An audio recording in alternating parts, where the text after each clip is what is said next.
Welcome back to The Breakdown with me, NLW. It's a daily podcast on macro, Bitcoin, and the big picture power shifts remaking our world. What's going on, guys? It is Sunday, September 17th, and that means it's time for Long Read Sunday. Before we get into that, however, if you are enjoying The Breakdown, please go subscribe to it, give it a rating, give it a review, or if you want to dive deeper into the conversation, come join us on the Breakers Discord. You can find a link in the show notes or go to bit.ly/breakdownpod. Hello, friends. Happy Sunday. Today, we are reading parts of two pieces which on the surface aren't really about the same thing, but which I think have more in common than it might seem, as I will try to prove to you by the end of this conversation. The first piece is by L. Asher Corson, a partner at UTXO Management, and was originally published in Bitcoin Magazine. The piece is titled A Bitcoin Maximalist's Ode to Ordinals. L. Asher writes, "As a Bitcoin maximalist, I love ordinals. Other maximalists should also consider loving ordinals as they demonstrate Bitcoin's superiority in ways not previously possible. Ordinals enable functionalities that undermine the need for other blockchains to even exist. The use cases that were demonstrated on other blockchains are now possible natively on Bitcoin.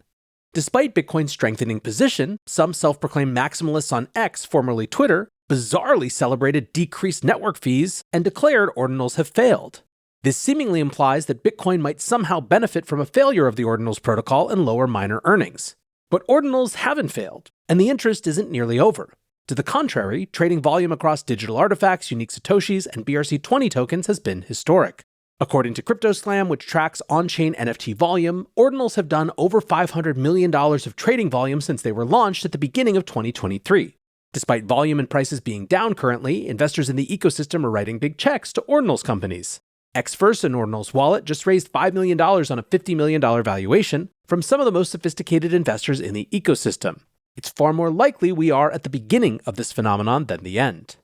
Now, from there, the author goes into a little bit of a description about what ordinals actually are, which we will skip for the purposes of this piece, just because that's obviously something that we've covered here on the show, or if you need a refresher, you can go check out on Bitcoin Builders.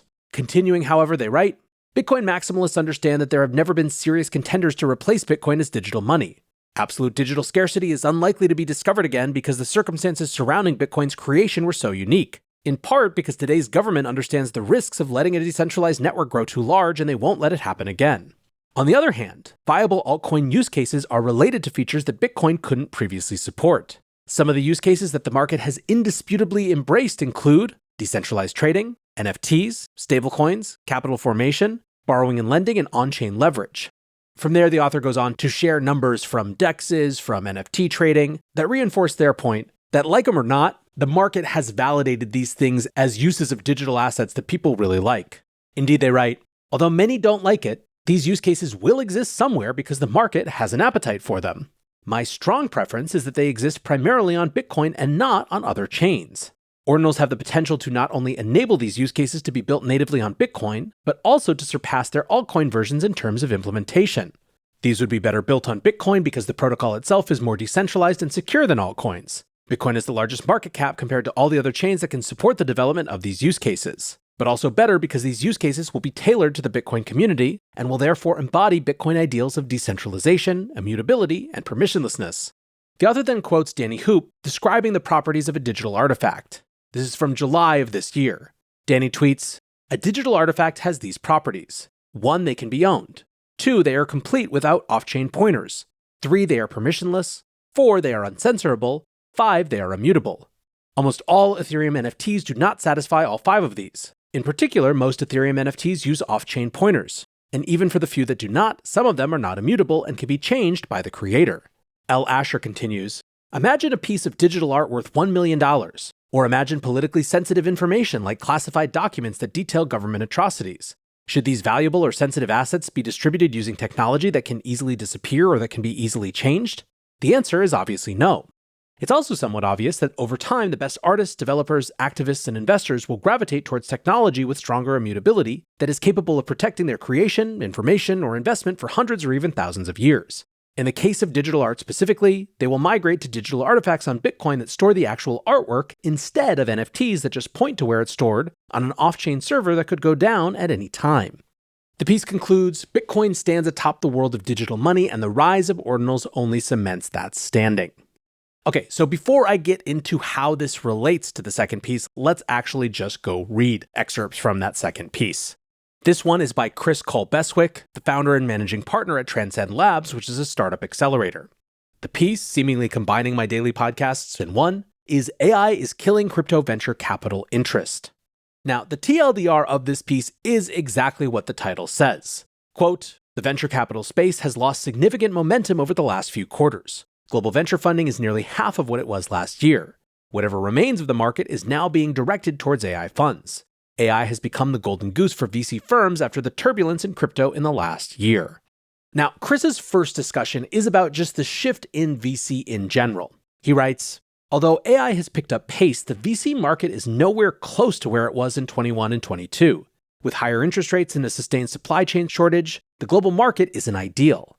In my field of startup incubation, I've experienced the shift firsthand. Back in 2020 and 2021, investors were much more likely to fund lofty ideas with very little supporting evidence. But today, even the most promising startups have a hard time gaining the attention of top VCs. According to Crunchbase, global venture funding in Q2 fell 49% compared to the second quarter of 2022. The overall deal volume has also decreased significantly by 37%. Now, as Chris points out, the big reason for this is macro. We are living through the transition of a zero or near zero interest rate world to a world of 5, 6, 7% interest rates. The net impact of that is that capital that previously had to flow to more exotic and risky parts of the market, private equity, venture capital, just to get yield in a zero interest rate world, now doesn't have to do that. It doesn't have to take on the same sort of risk. And so money is being withdrawn from the venture ecosystem and put to work in other places. I was myself at a venture firm for a while in the teens in San Francisco. It was remarkable the extent to which the venture capital industry didn't really understand or didn't seem to understand, or at least didn't talk about how much of what was going on in our little corner of South Park was actually dictated by what was going on in the halls of the Fed. But to the extent that people didn't realize that, they are learning that lesson acutely now. And in that environment, where there isn't necessarily a next big fund to raise, VC habits are necessarily changing. Kevin Colleran, a co-founder at Slow Ventures, said, I haven't written any checks in the past 18 months. I have 30 portfolio companies that I need to help figure out how to survive. There is no point for me to add to the misery. Still, as Chris writes, quote, for crypto, the situation is worse. The total value of deals in Q2 of this year was $2.34 billion, compared to $12.14 billion a year ago. So what caused this collapse? After a hype-fueled bull run starting in 2020, Chris writes, a slew of disastrous events discouraged even the most pro-crypto VCs. Now, of course, Chris rightly points to the fall of SPF and FTX as the most significant factor. He writes, the FTX fiasco destroyed whatever investor confidence was left in the crypto industry, resulting in major investors moving away to greener pastures. Big VCs like Sequoia, an investor in FTX, are slashing their crypto funds. Now, it should be noted that Sequoia had a super weird deal with Sam, where they invested in FTX, and inversely, Sam invested as an LP in them, which doesn't undermine Chris's point. In fact, it validates it that the weird things that were happening in the previous era are simply no longer happening anymore. At the same time, Chris points out that the other thing that happened in November of 2022 outside of FTX's collapse was the launch of ChatGPT. He writes, the AI dominance started the same month FTX collapsed, filling the vacuum created in the market. Since then, AI has been unstoppable. Chris then recounts a number of more personal examples of where he's seen VCs turn away from crypto and towards AI, and how crypto projects have tried to incorporate AI to try to be on trend. He also points out that while sometimes that works and integrating AI actually strengthens the project, many times it doesn't. He concludes, so is there a way out for crypto founders? Of course there is. Unlike mainstream AI, which isn't even a year old, crypto has been present for more than a decade. Thanks to the cyclical movement of the crypto economy, we can confidently predict more innovation and investor interest as the bear market ends. Lower interest rates, globalized crypto regulation, Bitcoin ETF approvals, and more TradFi involvement in crypto could all reignite VC flows. Okay, so here's why I wanted to connect the dots between this piece and the ordinals piece. It is very easy to look at overall statistics and see capital flowing into crypto being down as an inherently bad thing.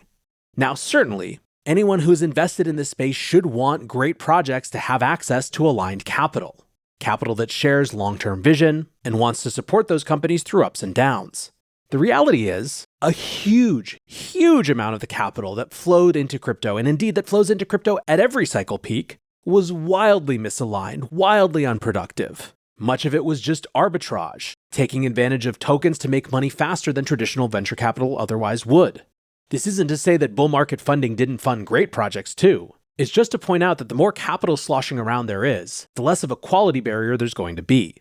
We are now in a very different, much more brutal environment. One where it's going to take a lot more to peel venture capital dollars away from investors. The downside of that is that some projects that would otherwise have been great will simply not be funded. The upside is that the projects that do get funded and that do make it through this are likely to be much stronger, on average, than those that came out of the top of the bull market. What's more, and this is the reason that I wanted to put the Ordinals piece alongside this, there is no law that says that innovation has to come from venture capital. As trite as it is to say, one project which never received any VC funding was, of course, Bitcoin itself. Yes, our author from the first piece pointed out that some Ordinals projects have been able to get VC funding because of the excitement around them, but the vast majority of people that are hacking on Ordinals, experimenting with it, aren't doing so with VC money backing them. They're doing it because the protocol is exciting to them, because it opens up new opportunities. Whatever one thinks of Ordinals, it is exemplary of what's going to come out of this bear market and the VC drought, which is interesting things that create real and new and differentiated value that people decide are worth working on even if they're not able to get big venture capital checks to do so. I don't want to undermine how hard it is to be in this type of environment, especially in one where there's been such a big shift and where many startups are and will die because of it. But there's a lot of good on the other side too, and a lot to look forward to in the strength that comes from going through this type of environment. Anyways, guys, that is going to do it for this week's LRS. Hope you enjoyed it. Thanks once again to these authors for their great pieces. And until next time, be safe and take care of each other. Peace.